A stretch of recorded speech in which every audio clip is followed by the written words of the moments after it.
Reviews, and today we're going to take a look at 12 Realms. 12 Realms is a 1 to 6 player, mostly cooperative fantasy game set in a fairy tale universe that was published by Mage Company. In 12 Realms, each player is going to assume control of a hero, and you're going to be battling on several different realm boards against the invading hordes of enemies. On each realm board, eventually you're going to come across a Dark Lord, which you have to defeat in order to win the game. Once you defeat all the Dark Lords from each of the realms, you will win. If the threat track gets too high on any one of the realms, then you will be defeated. Each player is going to be able to take several different actions on their turn as they're moving around the board and trying to help each other win the game. So let's show you what's in the box. I'm going to teach you how to play the game, and then I'll wrap it up and tell you what I think about 12 Realms. This comes in a nice, thick, chunky, sturdy box. Beautiful artwork, very, very colorful. Inside, the first thing we're going to see here is the rule book. The rule book is full color, full size, plenty of diagrams and such things, although it's not very good. I'll get to that at the end. We also have this additional game modes, which I'll talk about, but this is showing you different ways to put together the different modules of the game in order to increase the difficulty. And it gives you some suggestions for what realms to use with a certain number of players. Again, these are just suggestions that give you an idea. We have all our different heroes. Each hero has their own hero card. Many of your favorite fairy tale creatures like Red Riding Hood, Robin Hood, etc. Each of these is going to have two sides. One that's kind of its regular side, and one that is a side that has fewer talents, but maybe a special ability. Again, you just choose which side you want to use for your particular game. You're not going to be flipping it or anything like that. We have 4 realm boards that represent the 4 realms that come in the base game. These are laminated, or very glossy stock, as you can see with that reflection. They're on your regular kind of game board material. Very nice. Each one is divided into several different spaces, which is where enemies are going to pop up and where you'll be moving around. You also see the threat track on the bottom of the board, which we'll get into later. And there's a realm symbol in the corner, so you know which realm is which and what cards correspond to which realm. Speaking of which, each realm is going to have its own set of cards and tokens, and it's easy to match by that realm symbol that I talked about, as well as obviously the color. So we're going to have 4 different ones there. These tokens and cards include your realm deck, as well as the different enemies, treasures, artifacts, and the like.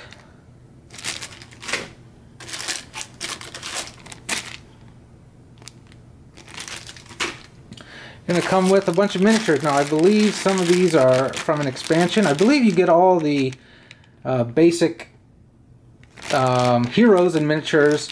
These little castle-y looking things, I think, are extra, just so you know, but they're in there, part of an expansion. The miniatures are very detailed, very well done. I like them a lot. We're going to have our talent tokens. The red are our permanent talents. The blue are our temporary, one-time use talents. We have a deck of various cards here. These are town cards and event cards. We have 2 pretty decent dice here. Some coins, which are plastic, but they're very shiny. They're really nice. I like them a lot. They feel good. And some other various tokens.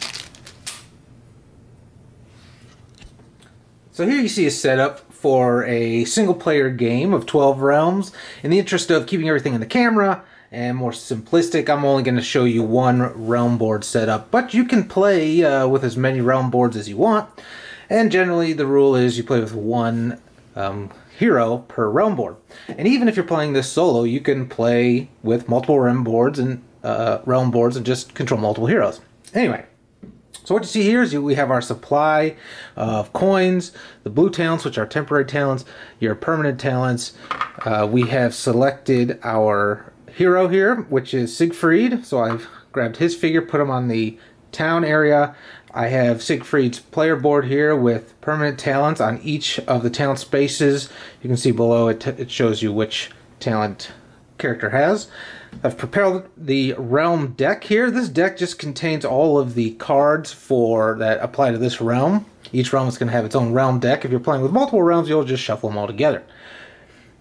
We have our dice here. We have a marker that tracks up here. When it reaches to 16, that's when the Dark Lord arrives. And we have our town cards over here. And these are a couple other tokens that I'll talk about in just a second. So the first thing that you're going to do on your turn is upgrade the invasion track. So you're going to count how many invaders there currently are on the board, and you're going to move up this track accordingly. Again, when you hit 16, the Dark Lord arrives. The object of the game is to defeat that Dark Lord before the threat tracker here reaches 20. In the first turn of the game, there are no bad guys out there, so you're not going to move that threat track at all. Next, you're going to resolve any powers for the invaders that are on the board. Again, we don't have any, but there are some invaders that multiply or call in reinforcements and such things. Next, we're going to draw realm cards. You're going to draw 2 realm cards per realm plus 1. So we have 1 realm, we're going to draw 3 cards. And you're going to resolve those. So 1, 2, and 3. So this is telling us that first, the Tanuki is going to invade. And down here on the bottom right, it shows a little Tanuki symbol +2, which means he kind of has a hoarding ability. 3 of them are going to come out at a time. The main one +2 of his cohorts. So what I'm going to do is now roll a die to see where that Tanuki is going to come onto the board. Rolled a 3, so I'm going to grab 3 Tanukis and put them in area 3. That one's done. Now the Kappas look kind of like turtle ducks. He also has that horde ability. So again, let's roll. Rolled 6, so we're going to grab 3 of those, put them in area 6. And finally the ninja comes out. We rolled a 5, so we're going to take the ninja token and put him in area 5. Now these go into the discard pile. Now it is my turn to do actions. You can take as many actions as you want. Each player will take all their available actions, or as many as they want, before moving on to the next player. The actions that you can take is denoted here by your talents. Each action generally takes 1 talent, sometimes more, and generally once your talents are exhausted, then you really can't do anything else. So the different actions that you can take are kind of listed with this iconography here, plus there's a couple other ones that aren't really on there. And they are, you can move, you can confront the invaders, you can claim some treasure, which are these treasure tokens up here. You can claim an artifact, which is one right here. You can travel between realms if you have multiple realm boards out. And you may have some special actions based on cards that you would have collected. There's also the ability to visit the town, right here, and if there's other players playing the game, or if you have other heroes, if they're in the same area, they can trade things back and forth. So first thing I'm going to do is move. Actually, before I move, I'm going to go to the town here. To go shopping at the town, it's going to cost us 1 swiftness. You can see it says -1 to that little wing looking symbol, and you get +2 cards from the town deck. So what I'm going to do is expend this. I'll just put it over here. Draw 2 cards from the town deck, and I get to buy up to 1 of them. So we see here we have magic potions, and we also have Philosopher's Stone. Magic potions basically says what I can do is I can spend some amount of gold coins and be able to take 1 of these blue talents. So I can take 2 talents for 2 coins, 1 talent for 1 coin, etc. The Philosopher's Stone, on the other hand, this one for 1 coin is going to give me 1 blue crown talent. The crown talent is a wild card, so basically lets you use it as any talent you want. I'm going to choose to purchase the use magic potions, and I'm going to spend 1 coin right here. You can spend either your coin talents, or if you've collected some of these coins, which you get from treasure, you can spend those. Take a blue crafting talent. So I go in here, find the crafting talent, there it is, I add it to my board, and I can now use it. Now the difference between the blue and the red is the blues are one-time use, then they're expended, whereas the red get refreshed every turn. Now for my next action, I'm going to move, so I'm going to expend a swiftness to move here. I am then going to expend a swiftness to pick up this artifact. I know that's how I do it because the symbol on this artifact is a swiftness. So I spend swift, claim the artifact. Artifacts are very important because in order to face the Dark Lord, you must have all 3 artifacts. But as we can see, there's only one that starts off on the board. The additional ones will come out as we play. Then finally, I'm going to try to confront, or I will confront, these invaders. Now, if you look on the Kappa card, and it also shows on the token, they can be defeated with either a combat, with craft, or with magic. You can see the symbols on the bottom left. And basically it's just 1 for 1. There's really no luck or dice rolling or anything about it. You expend 1 of any of those 3 different talents to defeat 1 token. Since I have 3 combat here, I'm going to expend all 3 to defeat all 3 of the Kappas. And they just go back here into the pile, and that's done. Now, the only thing I have left is my gold token here and the craft blue token. There's really nothing else that I can do. So I'm going to end the turn, and we're now going to move to the refresh phase. Refresh is pretty straightforward. You get all your red talents back, and obviously if you haven't used the blue talents, you keep those. Then we move into the next round. First thing that we're going to do is move the threat track. We have 1, 2, 3, 4 invaders, so we move this up 4 spaces. Then what we're going to do is resolve any powers that the invaders have. They don't have any. Then we're going to draw our next 3 realm cards. Alright, here we have a treasure. I'm going to roll the die, see where the treasure goes. It's going to go in spot 3. Grab a treasure, spot 3. The next one we have another treasure. Unfortunately, we don't have any other treasure tokens, so we're going to skip that and draw a new one. A Tanuki. So 3 of them are going to go in spot 3. Ooh, that's looking bad. And then finally a 3rd card. Ooh, the red Oni. So we're going to grab him, roll a die. He's also going to go in area 3. He's a little bit stronger, as you can see. He's going to take 2 swords or 2 magic to defeat. Okay, now we're back to the action phase. First thing I'm going to do is spend a swiftness to move up here. I'm going to collect this coin with a craft. I'm going to spend that blue craft, which is gone. That goes back in the pool. I get to collect a coin. I'm going to spend another 2 swift to move 2 spaces. And I'm going to start taking these guys out. I need to really thin that horde because I don't want this to rocket all the way up before I'm ready to face that Dark Lord. Alright, let's fast forward a little bit towards the end of the game. We're going to start off with the invasion phase. Going to count the number of invaders on the board. 1, 2, 3. This moves up 3. We've hit the first red space, number 16. So the Dark Lord is going to come out. Here she is up here. Let's roll a die. Looks like she's coming out into space 3. We take that token, place it here on area 3. We can now go after her. In order to see what defeats her, we have this logo on the right hand side, the symbol, and it says you're going to roll 3 black talent dice, and that's going to determine 3 talents that are needed to defeat her. So here's our talent die. Let's roll it once. Charm. I'm going to put a charm token on her just so I know. Ah, magic. And finally, craft. Now, unfortunately, I cannot face her yet. I cannot attempt to defeat her because I do not have all 3 artifacts. Number 3 is still sitting out there. So now I'm going, normally I would reveal the next 3 cards in the deck.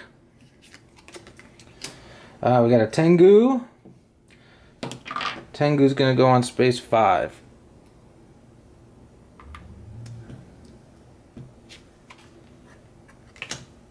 A gold Buddha. Some treasure, space 3.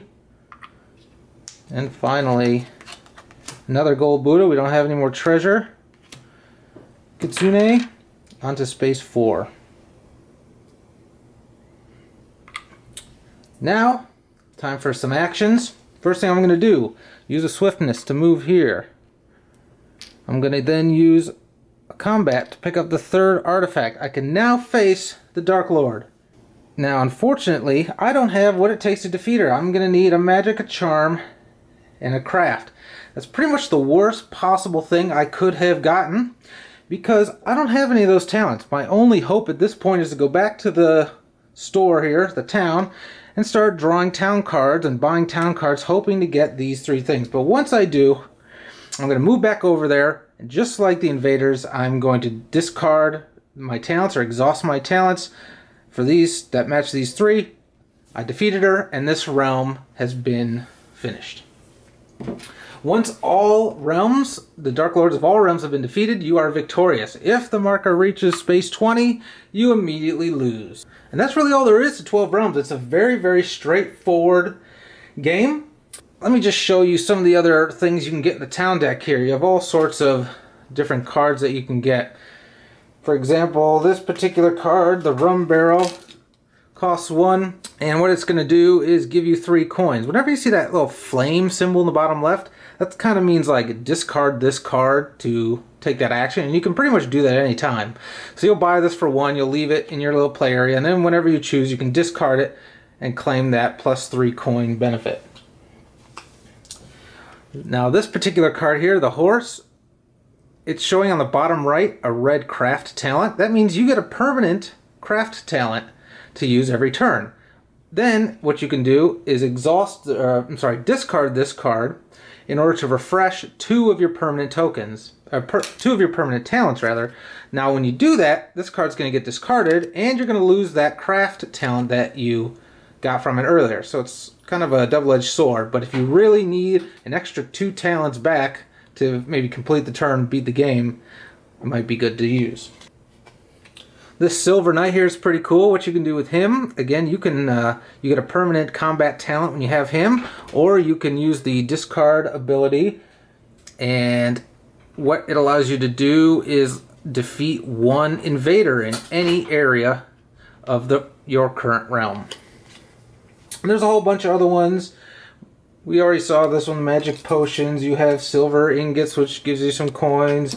You have a flying pig, which is really cool. That lets you move anywhere on the board for only 2 swiftness, and that includes moving between realms. Usually if you go from one realm to another, you have to immediately end your turn. This will allow you to hop realms and keep continuing your turn. So lots of different talents that you can get.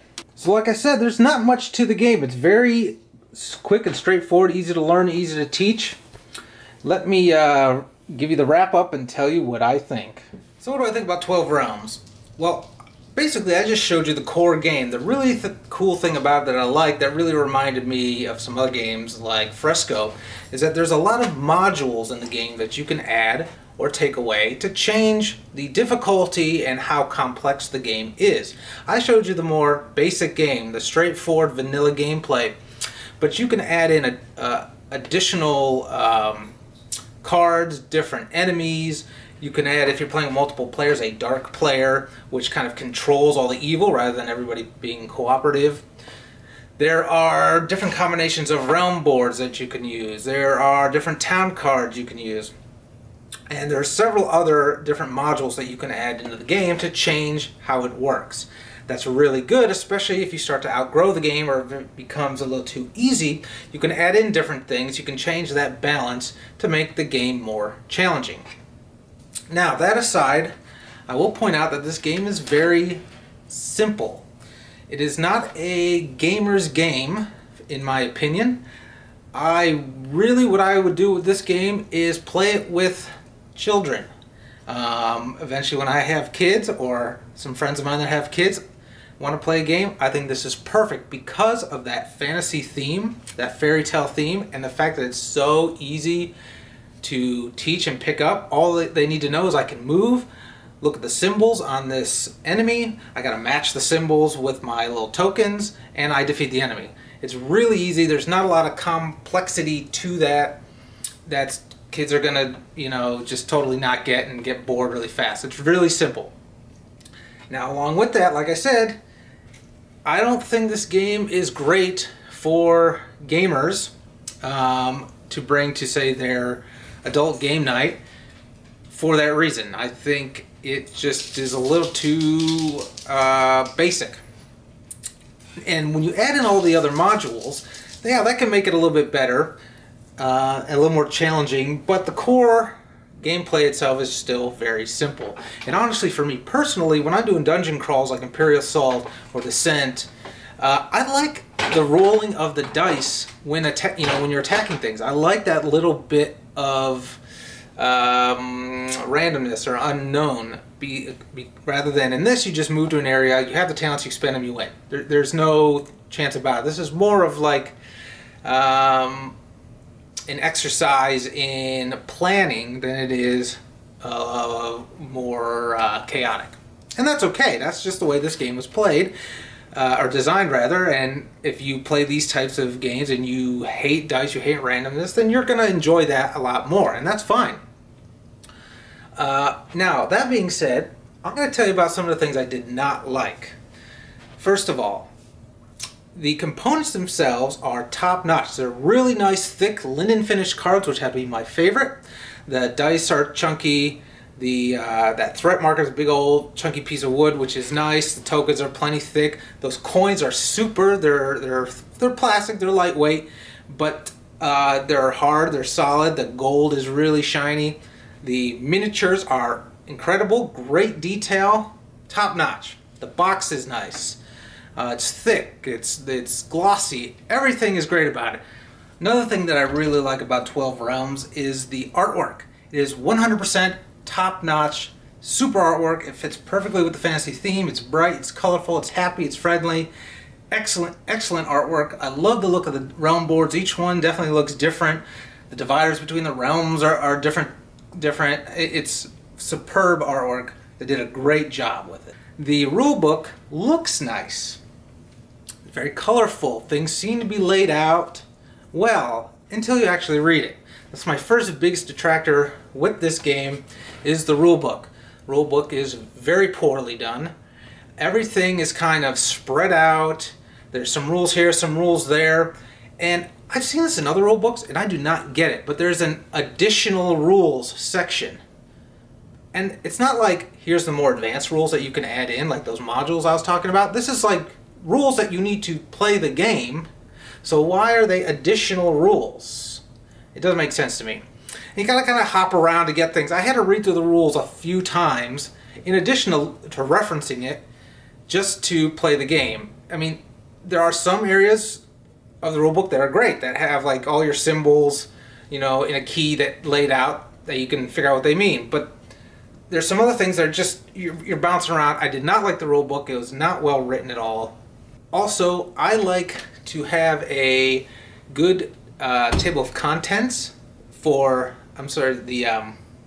like an inventory sheet of all the pieces. And while this does have it, and it's very, very thorough, you don't know really what you're counting. There's also, like in Fantasy Flight games, they devote a few pages just to showing you the card, and then what it is, and this card and what it is.